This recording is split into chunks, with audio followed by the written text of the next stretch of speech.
Welcome to The Rainbow Connection. This podcast was designed for mothers who are finding their way through life after loss. Whether you're grieving, trying to conceive again, newly pregnant, or holding hope in your heart for what's to come, this space is for you. Each week you'll hear real and tender stories of love, heartbreak, healing, and the babies who continue to shape us. I'm your host, Kristen Mundy, a mother, doula, and a woman who's walked this path too. May these conversations remind you that you are not alone, that your baby is never forgotten, and that hope and grief can live here together.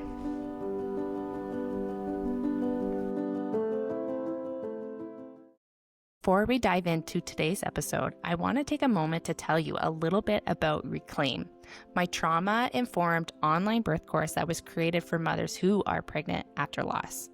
This course was designed with your unique needs in mind. The fears, the triggers, the desire to feel safe, seen, and supported as you prepare to birth again. Reclaim is inclusive and honors all the ways of bringing your baby into the world.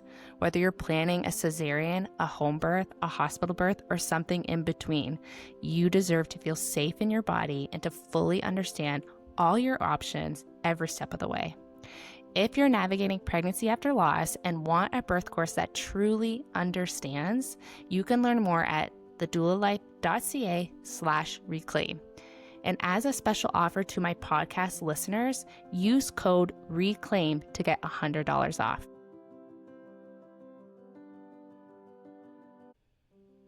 Today's episode holds both heartbreak and healing, a story I know so many lost moms are going to see themselves in. Today I'm joined by Courtney, a mother of 4 who opens up about the devastating loss of her son Beau, who was stillborn at 39 weeks, and the journey that followed. Courtney shares with us how she navigated grief alongside her 2 living daughters and the experience of becoming pregnant again after loss. We also talk about what it meant for Courtney to give birth to her rainbow baby Daisy almost exactly a year later in the same room where she said goodbye to her son Beau. Now, I really loved this conversation with Courtney because it is so incredibly honest, and her resilience is just so inspiring and will bring a lot of hope for those who are needing it. Okay, let's hear from Courtney. Hello, everyone. Welcome to the Rainbow Connection podcast. Thanks so much for tuning in. Today, we have Courtney here. Hi, Courtney. Thank you so much for being here. Thanks for having me. And Courtney has her little 6-week-old baby wrapped up on her chest. So precious. So we have 2 people tuning in today, I guess. Yeah. Courtney is going to be sharing 2 stories with us today, both her angel and her rainbow baby story. I'm so looking forward to diving in. But before we do that, Courtney, would you mind just sharing a little bit about yourself with our listeners? Yes. So my name's Courtney. I am a mom of 4. So I have 3 Earthside daughters and angel baby boy. My 6-week-old was just born in April and just living in the newborn trenches, and I love it. Yeah, this is the best part. It is. Time goes by so fast, and I'm sure you hear it all the time. Well, Courtney, I would love it if you could tell us a little bit more about your beautiful baby Beau and a little bit about his story.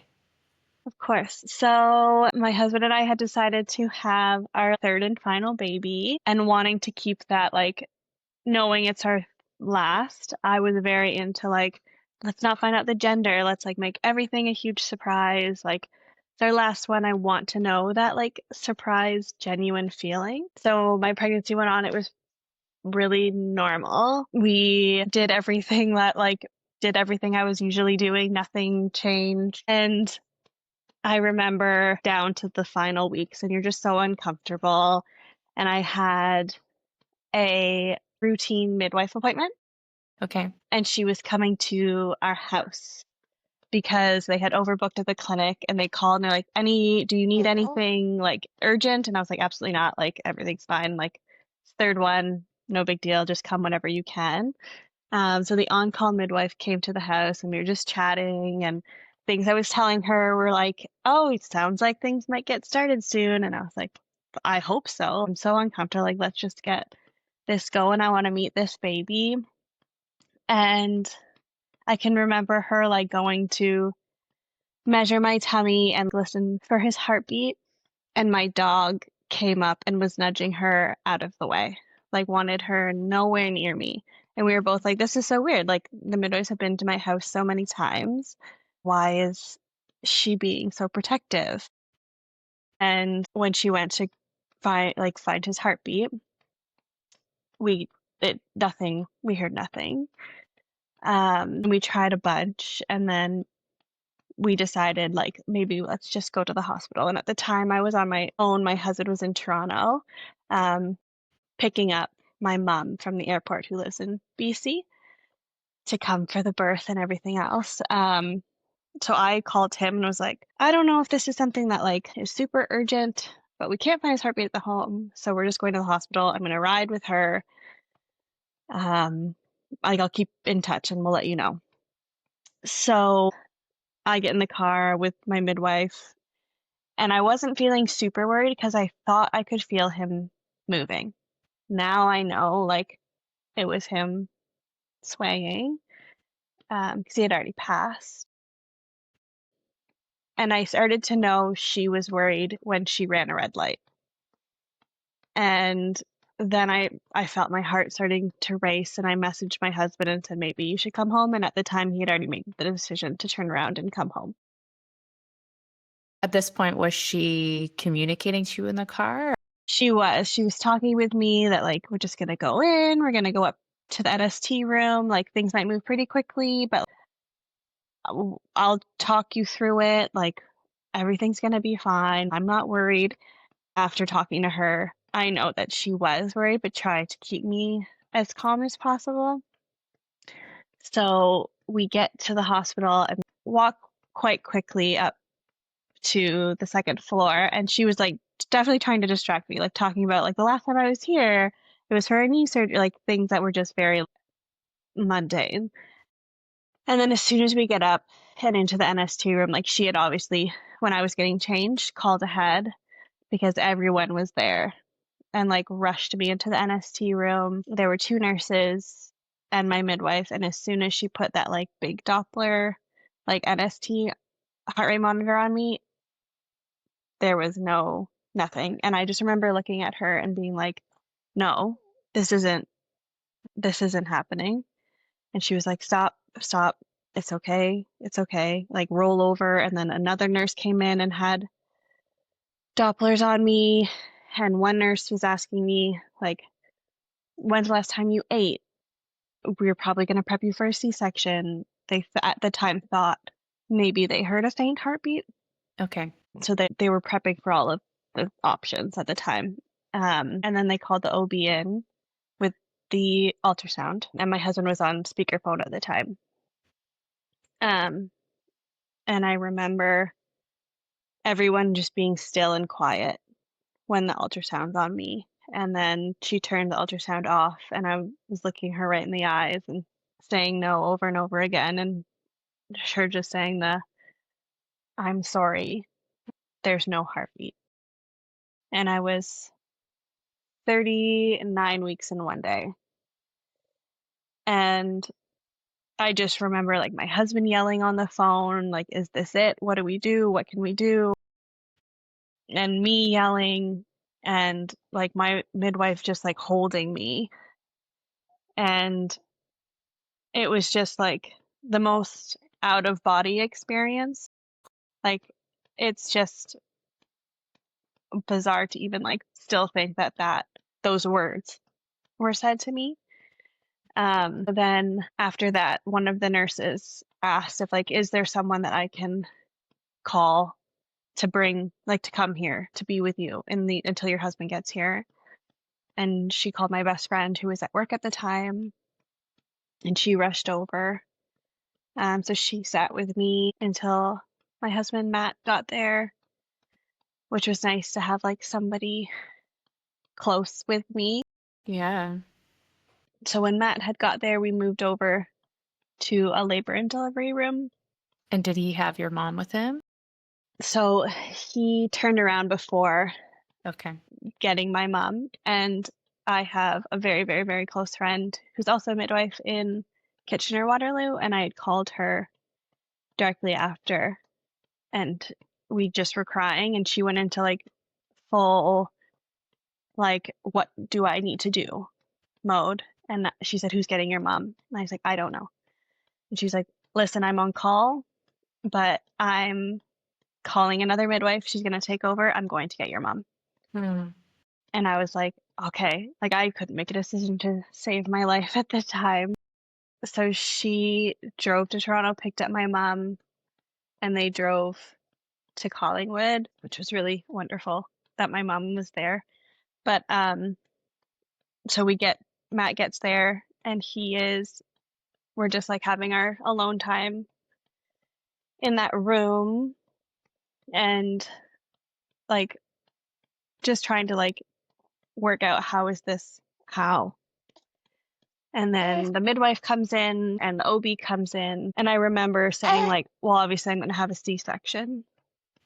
And she said, no, like that's not an option. And I remember being really angry that now I have to feel everything. Did she say why that wasn't an option? She told me that if I wanted to have other kids, it would be safer. If I wanted to have another child, it would be safer to just have a natural delivery rather than a C-section. And I was so mad. I think I probably swore at her because I just wanted to be numb. And then my midwives, like, they were so wonderful and saying, like, you can have whatever you need, like, whatever pain medication you need, whatever you need. And at the time, that was my plan. My plan was to have absolutely every pain medication that I could. Sure. To numb it all. I didn't want to feel anything. And then something switched because I had like fully natural deliveries with my other two children. And I thought, if I did that for them, I should do that for this baby too. Which was really like a powerful decision, I think, for me, because I was so wanting to be numb to everything. And so that we decided to break my water and see where that took me. And my water broke. I remember my midwife telling me that, like, you need to eat something. You're about to, like, embark on, like, this really difficult thing. Like, you need to eat. All I wanted was, like, a cup of pears. Like, those, like, old school, like, pear good cups. syrup. Yeah. And so that's what I ate. And I was in the rocking chair, and I could feel my contractions start. And so my husband started timing them, and the midwives were like in and out because I think they knew that I also wanted like it to be very like quiet. And there was two student midwives there too. So then I decided to get into the bath, and I was in the bath for the majority of the labor, which was really nice. I hadn't done that before, and it just felt different and really nice. And then I remember having those feelings of like, okay, it's go time. So we got out of the bath and into the bed, and I was just in this moment of like, I want to get him out, or at the time, baby out, but I also didn't because then I'm saying goodbye. So at this point, you didn't know he was a boy. No, we didn't know. And I was just pushing, like, just pushing and not pushing. And my midwife, like, put her hand on me and was like, trust your body. Like, you know what you're doing. Like, just do what feels right. So instead of just like holding it in or like pushing just to push, he came out really fast at 6:54 p.m. after they broke my water at 4:30. Wow. It was fast. 2.5 hours. Mm-hmm. How did you feel about it being so fast? I was sad Yeah. because then it was done. Yeah. And it was that like final of like, now we have to say goodbye, Mm-hmm. which is like a whole other. And then my midwife right away looked at my husband and said, do you want to know? And she showed us, and it was a boy. And then he also got to cut the cord, and they wrapped him up and put him right on my chest.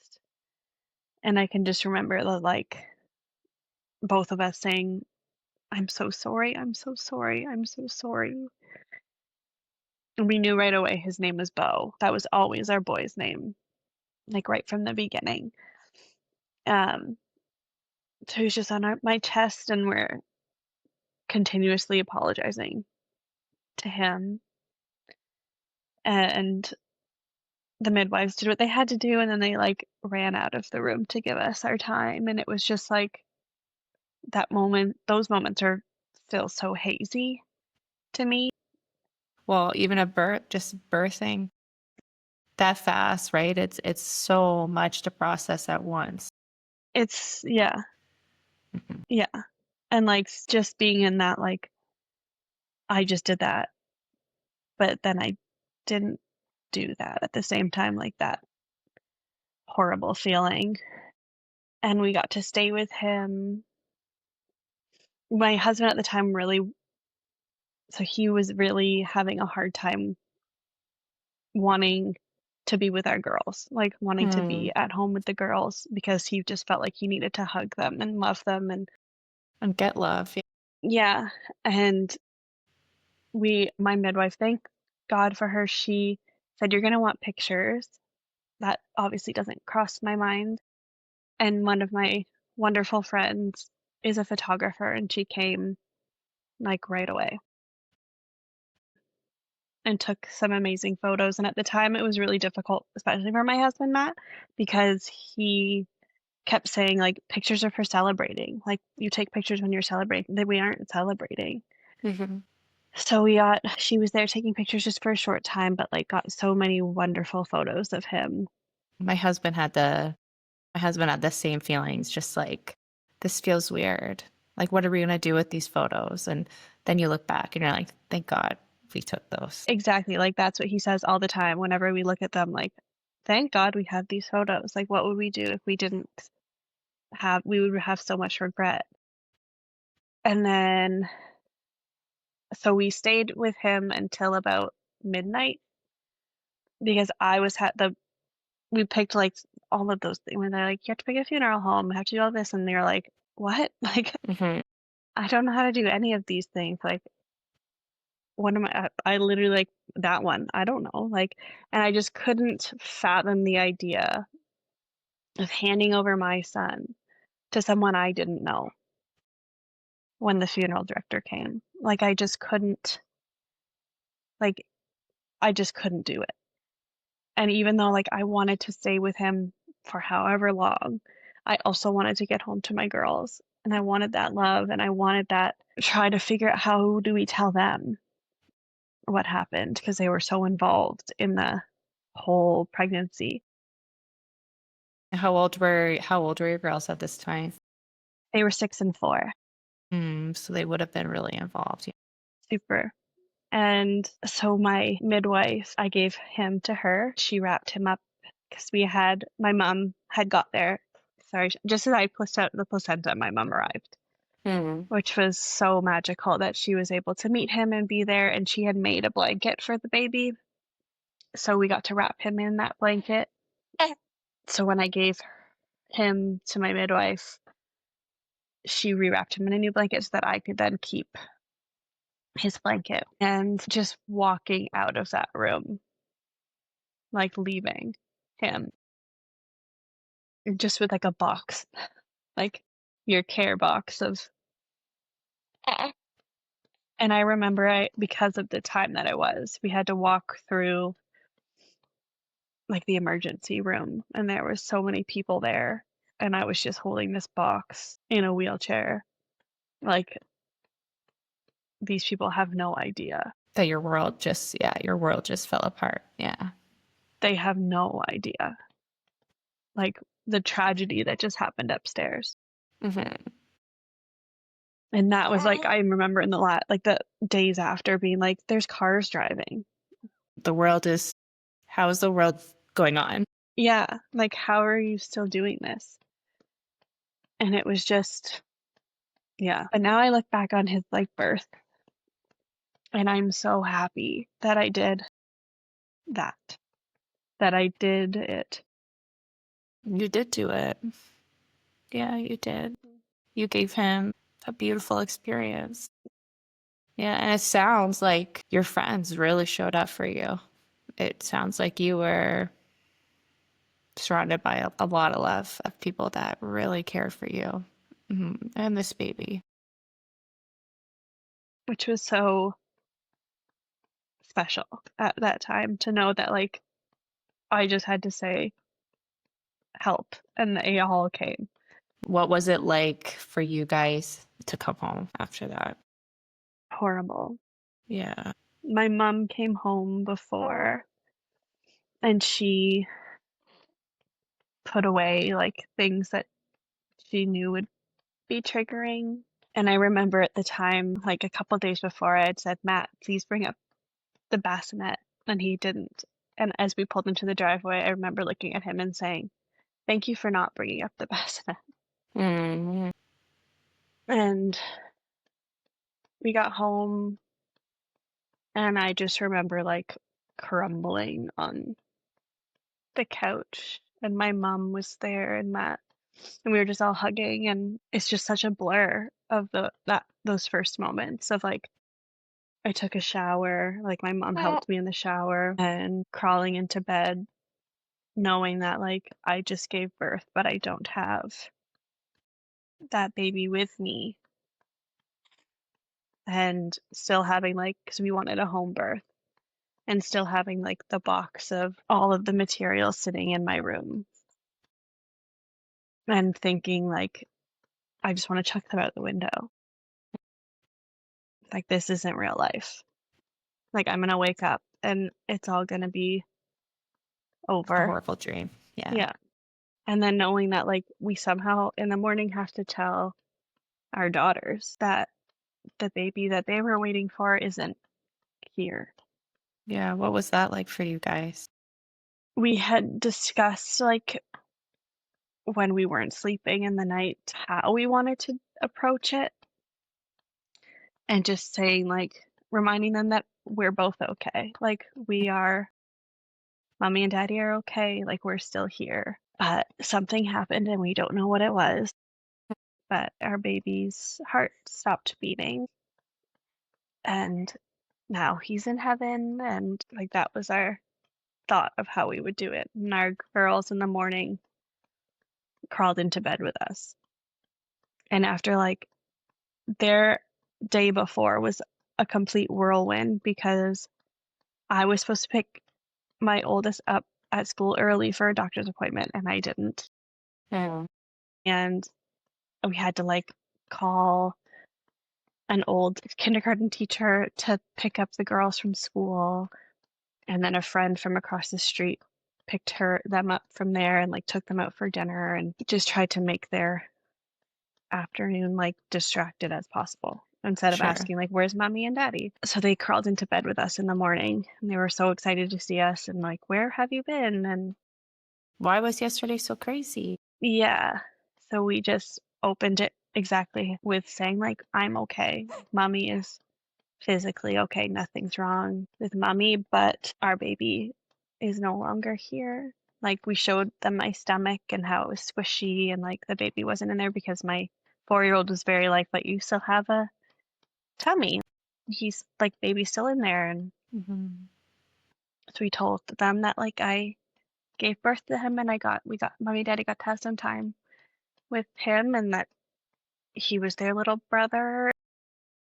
Did you guys show them pictures or We didn't yet. no? Okay.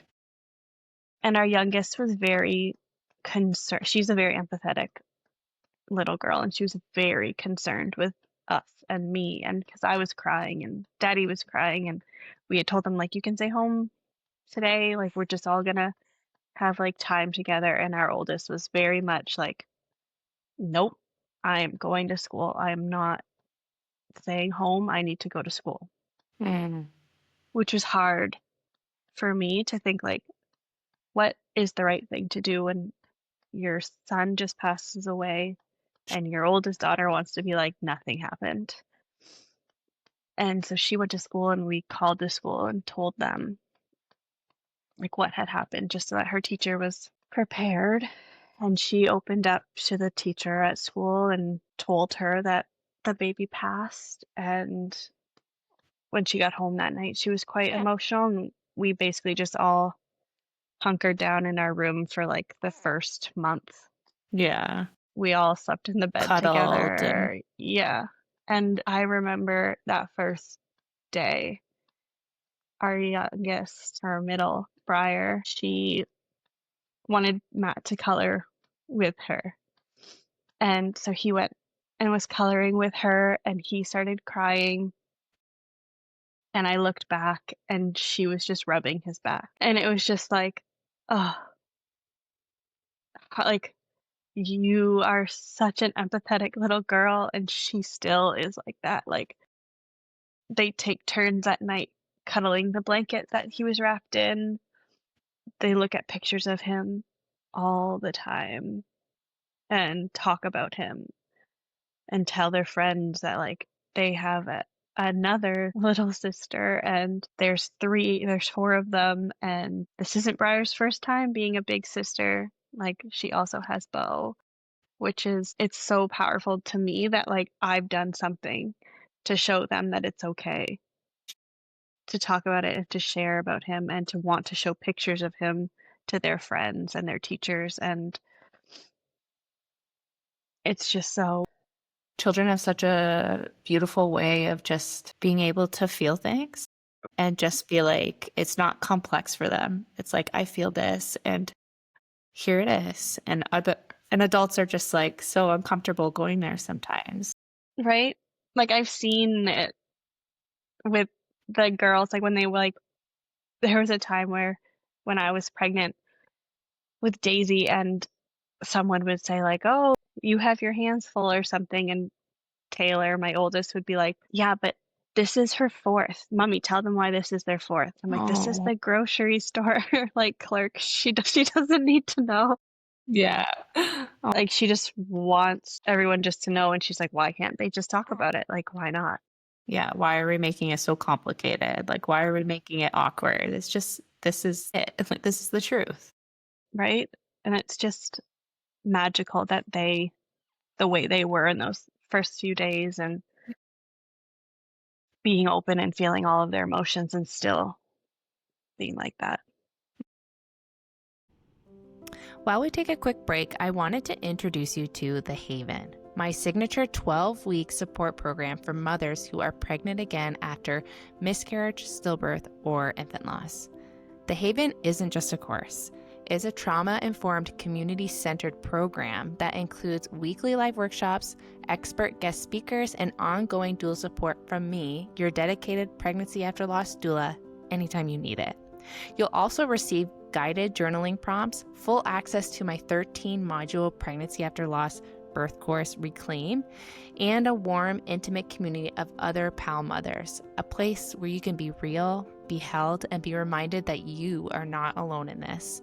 Enrollment is now open at thedoulalife.ca/the/haven, with our next fall cohort reopening this September. You do not have to go through your pregnancy after loss alone. And inside the Haven, you won't. As a special offer to my podcast listeners, use code RAINBOW to get $100 off enrollment.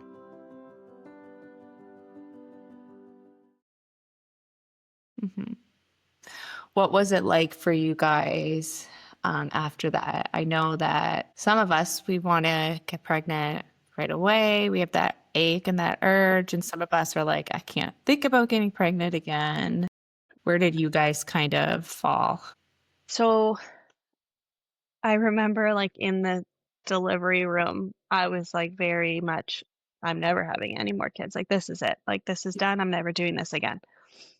And then within the first few days, we like talked, do you think we could do it again? And I was like, I don't know if I could ever do it again, but like I'm not closed to it as I thought that I was. And my husband People was might very think, open. some people might think that that's like the most wild conversation to have after your baby dies, but then it's like every mom I've spoken to has had that conversation because it's like an unavoidable, you can't not talk about it. It's just It's true. unless you've lost a baby, you won't understand. But yeah. And you're so like the way my midwife placed it, 'cause I was like, "Is this bizarre that we're talking about it?" And she was like, "No, like you were both so prepared to bring Hmm. home a life and to bring home that new baby. Like it's totally natural to think that it might happen again because that's where your mind was." And it made it feel better that that's what I was thinking, that it was okay to be thinking that and it wasn't like taking away from Beau. Well, even just physiologically, like your body was prepared to, your body did birth this baby, but was prepared to nourish this baby and protect this baby. And there's that physiological urge too, right? Mhm. So we did talk about it in the first few days.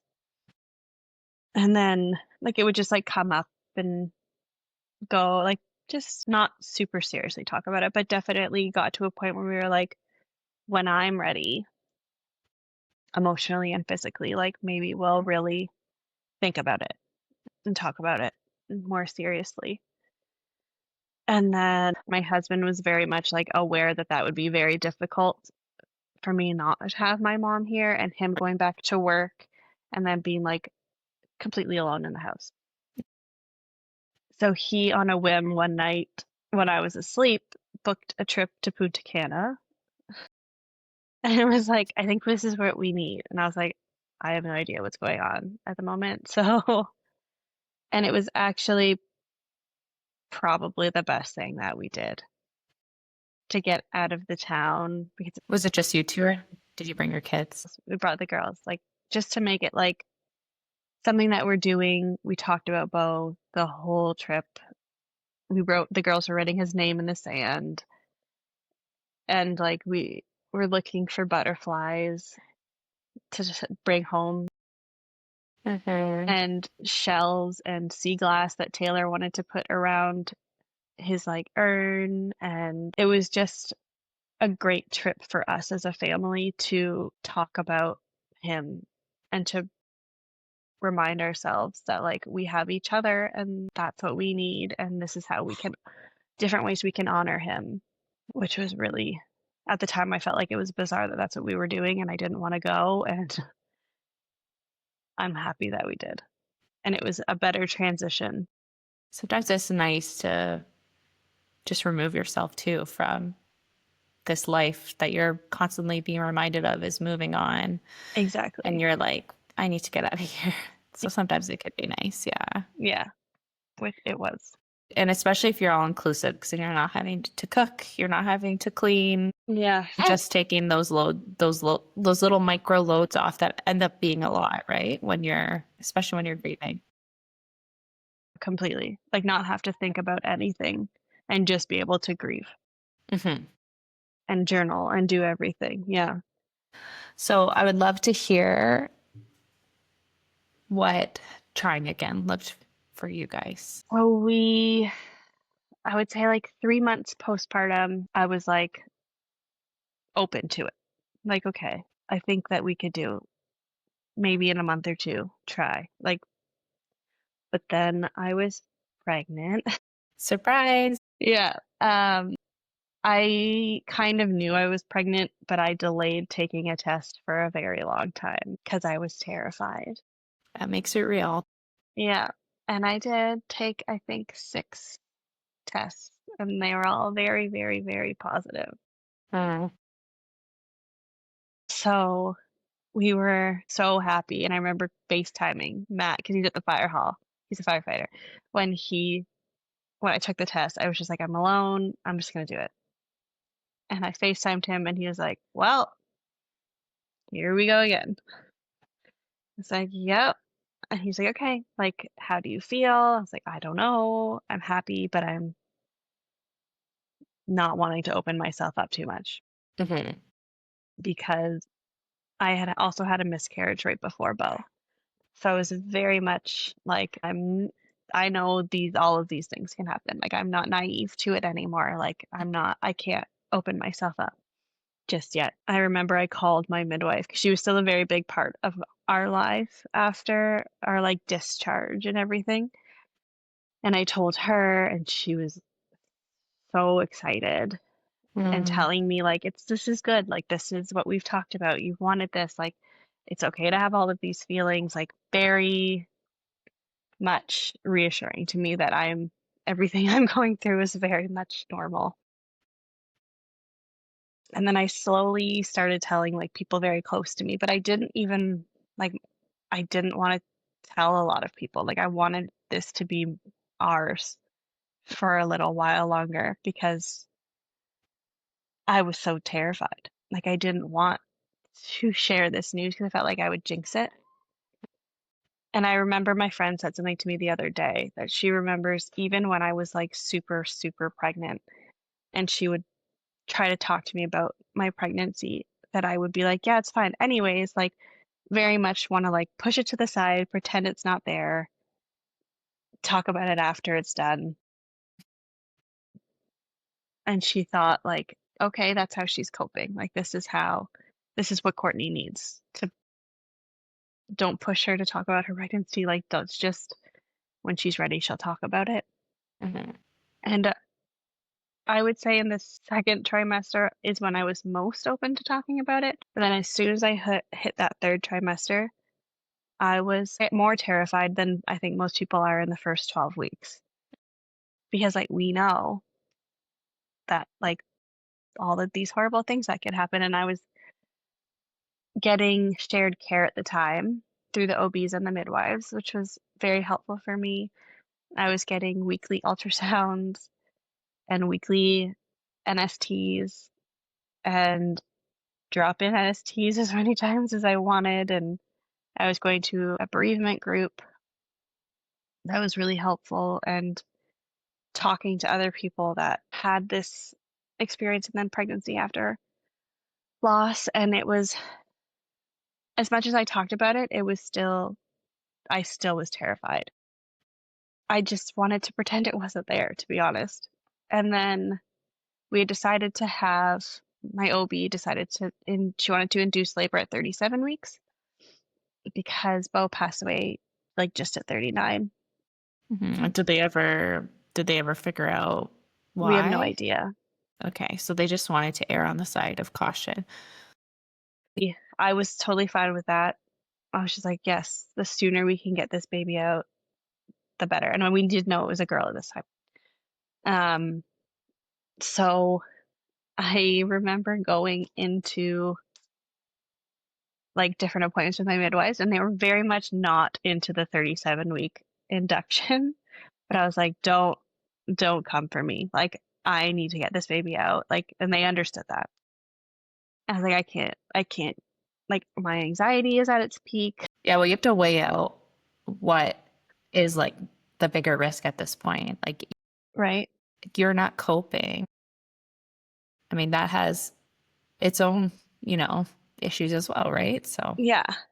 So I definitely the end weeks were the hardest for me. And my daughter, Taylor, my oldest, was very much didn't want anything to do with getting close to me being pregnant. She didn't really want to acknowledge that there was a kicking or until right before I was induced. Then she was very much into it. But like that was really difficult to watch, like how Beau had also affected them with this pregnancy and like not wanting to get close to it and like guarding herself. Whereas Briar was just so excited and like wanted to feel every kick and it was so wonderful. And so we came to like the induction day, which ended up being the day before Beau's first birthday, which was wild that that was the date that was chosen. And it took, I mean, a lot of like my midwives were like, are you okay with that? Like, how do you feel with that? How do you feel if it takes longer and she comes out on his birthday? And I was like, I'm totally fine with it. He's here with me. Like, that's how that feels. Like, it felt like that meant he was with me. And I went to my induction date with Matt, like so ready, like bags packed, we're doing this. This baby's coming out, like I'm ready. And the OB that was on call came into the room and was very much not into this idea of a 37-week induction. And I was like, like I'm very prepared to like get this ball rolling. And she was very much not wanting to do it Okay, interesting. and not like wanting to know our real reasoning why we wanted it. Did you say like my mental health? Yes. And I said, like, I'm having a lot of like worries. I'm like, understandably so. And she was like, totally. I totally get why you are. She had had her own like birth trauma as well. So that was really nice to be able to talk to her about it and like what she thought. And then a midwife, like one of the midwives on my team in the past came in and she was on call and she was also like, I'm a bit weary as well about a 37-week induction. And I was like, why are you just telling me this now? But like my primary midwife had said like, you know that there could be some breathing concerns at 37 weeks, like all of these things. And I was like, it's going to be fine. Everything's going to be fine. We're just going to get this baby out at 37 weeks and it's going to be fine. And it's all going to be like, I just need to do that. I need to have this baby screaming on my chest. And then the OB was like, let me check your cervix and we'll see what that tells us. She checked my cervix and she was like, it's very much not like dilated at all. Like it's not ready. I think that it would take more intervention. And I was also very clear that I wanted minimal intervention. Like I wanted the most a Foley catheter and that's it. I didn't want much else. So she was like, well, if we do this today, odds are it's not going to be until tomorrow. So on his birthday. And you're probably going to need a lot more intervention. You'll need Pitocin most likely. Right. And I was like, I don't want any of that. I don't. So like we sat there and talked for a really long time and we came up with a plan of pushing it a week and going for another ultrasound and getting at least 3 NSTs in that week time. And I was like, okay, I felt good. Like I felt like I can do it. And I will do everything in my power to try to make it happen naturally. And it felt at the time I was like, I can't, like, I can't do it. And my husband and I talked a lot in that room before we left. And then I felt that the thought of if she did have some sort of breathing problems because we're in Collingwood and we aren't at like a better hospital, she would have to go in an ambulance by herself to a hospital 45 minutes away and I would be staying back. And that felt way more terrifying to me. So that's where I was like, okay, I can do another week and see where it takes us. So the week went by, I had another ultrasound, I had 2 NSTs, and went back in to be induced again a week later. And at that point, I felt really confident that it wasn't going to happen that day. I just didn't feel like the right time. I was just 38 weeks. And I said to my husband, this OB, same OB as the last time, says it's the same or like my cervix just still isn't ready, then I'm waiting. Same thing happened. She checked, it wasn't ready. And I said, I'm waiting. And she's like, are you confident with that? And I was like, I'm very confident with that. Like I'm going to wait. So we decided the next induction date was pushed another week. Okay. At that time, I said, I need to have her out by 39 weeks. Like I can't go past 39 weeks for my own mental health, but like I was feeling really good and really confident and really like she was a very responsive baby on the inside, which was really comforting. Like she never had moments of me being like, why aren't you moving? Even if it was like, say it was 20 minutes without me feeling her. If I drank something or poked her, she would move. So like that was very comforting to me. So 4 days after that second induction date, I decided I can't do it. I'm done. I'm at my boiling point. I called the midwives and said, I didn't sleep last night. It was my first night in 2 weeks of being that anxious. I'm not doing this anymore. Can we move up my induction? Mhm. And she said, let me call the hospital. Let me call the other OBs and see if we can get you in. We can't get you in today because it's already like 9 o'clock, but let me see what I can do. So she called back and decided, and she said, yep, tomorrow, 8 a.m., you're in. And I was like, okay, that's what we're doing. We're doing it. And I felt like I don't care where my cervix is at. I don't care. I need to have her with me. And I was very much, at the beginning of this pregnancy, I was very much like, I'm not going to go in the same room that I birthed Beau in. I want to stay away from it. I don't want to go anywhere near it. And then within those final weeks, I decided that's where I wanted to give birth. I wanted to, if I had the power, I wanted to give birth in the same room, but Beau was birthed in. And my midwife was very much like, you do? Like, this is what I was like, absolutely. Like, she's like, okay, because I had on your chart, like, to avoid room 217. And I was like, no, that's the room I want to be in. And she's like, okay, put it on my chart. She told the nurses, like, they had it on their calendar, room 217. And they were going to do everything in their power to make sure I had that room. And I was also very much like, I wanted that same midwife. She also wanted to be there for her birth. Like, that was what we would have been the most magical experience. And every induction date, she was not the one on call. And I had no idea what her schedule was at that point, but I was like, I had had a conversation with her and she said, like, whenever this baby comes, the right midwife will be there.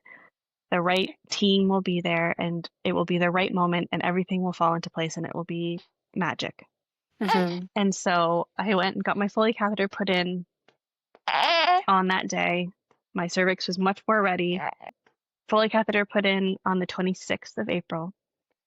And they were like, just call the midwife, let them know like where you're at. I call and it is the same midwife that birthed Beau. And I was so ecstatic and she was so ecstatic. And she was on call all weekend. So it was just like, I was like, hey, things are falling into place. Things are going the way they're supposed to go. We got home and I labored most of the morning at home, which was so nice. And the girls were like in and out of the house and like I was bouncing on the ball and Briar was holding my hand and rubbing my back and Taylor was very quiet and you could tell she was scared. And I remember the Foley catheter falling out around 1 o'clock and then everything kind of stopped. And I was like, oh, okay, maybe she's not coming today. Like maybe this isn't going the way that I thought it was going to go. And I had a nap and we went back to the hospital that night. And I guess while we were at the hospital, my daughter Taylor pulled my brother aside because he was there helping with the girls. And she said, this isn't going to end well. This isn't going to be the way that we all want it to be. Like, I don't think that this is going to be good. And like now that just like that's how scared she was. Like she was so, so scared and she did not want to open her heart to like welcoming a baby. And Well, she probably doesn't remember much of her little sister's birth, no, right? So this was the first time that she was older that she got to experience and witness you. And yeah. yeah. So we went back to the hospital. They said, you're easily at 5 centimeters. We can break your water and you can stay here. You can go home and see what happens. And I was like, I'm going to go home. So they monitored her for an hour. Her heart was so strong and so good. And I could still feel her moving around. And so we went home. I sat up with my mom and my brother and Matt for a little bit. And then we decided we should get some sleep just in case. I got into the bath. And when I was in the bath, it was around 10 o'clock. I could feel like these contractions are starting. And I was like, oh, okay. It's always when you make the decision to relax. And then Right? you're like, oh, Yeah. Yeah. I was just going to sleep. Yeah. I was like, oh, okay. Maybe I'll lay in bed before they get like too intense and maybe get some shut eye. So I get into bed and like it was 11 o'clock by this time and it was like, nope. I hit Matt and was like, we gotta go. Like I know my body, like we have to get out of here. So he's like, oh, already? It's like, yes, already. So we got to the hospital by midnight. There was nobody else on the floor. Like we were the only people there. And the nurse looked at me and said, room 217. I was like, yeah. So we went into that room again, and that was my first time being in that room since leaving him, which was like this weird feeling of like, he's here, like he's with us. He's guiding me, he's beside me, he's totally, I just felt him. And I got into the tub again. And at this point I was like 7 centimeters. It was 12:30. And I'm in the tub again, and I just like remember looking at Matt and being like, we were here a year ago. Like at this now it's April 27th. This is 10 days after his first birthday. And we were just here. And Lily walks in, my midwife Lily walks in, and she looks at me and is like, we're doing it. It's like, yeah, we are. And it was just like quiet. I was very, like, I'm a very quiet labor person. I don't make a lot of noise. And I was just very quiet and in the tub. And it was just peaceful. It felt just like Beau's birth, like peaceful. Like I felt so calm and so in control. And I had the monitor on and I could hear her heartbeat, which was like really like calming to me too. And my water broke in the tub and we got out and like 2 contractions and 2 pushes, and she was out at 1:14 a.m. on April 27th. And she let out like one loud, amazing cry. Like just one. And she came right on my chest and her eyes were wide open and she was just looking at me. And it was just like, we did it. Like I just looked at my husband and we both were like, she's here. Like we did it. We did this. In his room, like in his like it felt like his presence and honor of him in taking back what that room had meant. So much sadness now was like so much happiness and gratitude, and we were all so happy. And she didn't cry that whole time. She just stared at us, eyes wide open. And it was just so, it was so amazing. Like it was like So the best healing. possible, the best possible birth experience I think I could have had. And it felt like it was more in my control because I was ready to go. Like I needed it to happen and I did it in the same way that I did all my other births.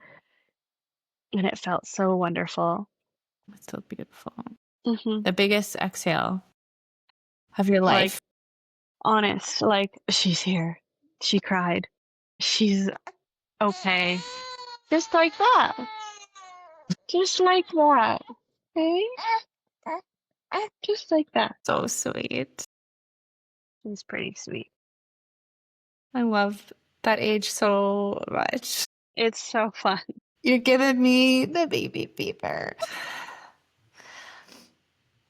Well, thank you so much for sharing. You're welcome. I know that so many moms that listen to this are going to see themselves in so much of your story. And even the idea of like needing to do some of the same things. I totally get that. And we felt the same way. And I know so many other moms will too. And part of you is like, do I really need this? Why do I feel like I need it? But I think it would feel good. So thank you for sharing that. How has it been for your girl? I would love to hear how it's been for your girls, you know, now that Daisy's here. That first morning was like, my